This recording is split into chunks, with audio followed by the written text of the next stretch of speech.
Assalamu alaikum. Hello everyone, welcome back to my another video. In this video, apply the liner down gradient fill in Excel multiple cells.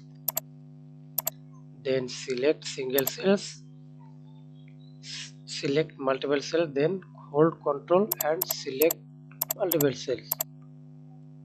I select all cells, then control A, automatically select all. Then right click mouse, go to format cells, fill options, fill effect, and this color on color 2 or gradient. Example, I select this color 1 and color 2, sense color 2.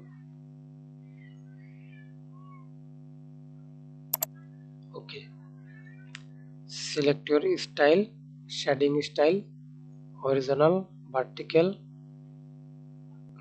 diagonal down, from corner, from center.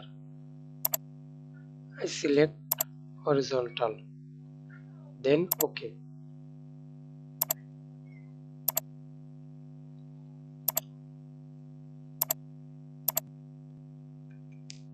Thanks for watching video. Please subscribe to my channel, like, comment, share. Thank you.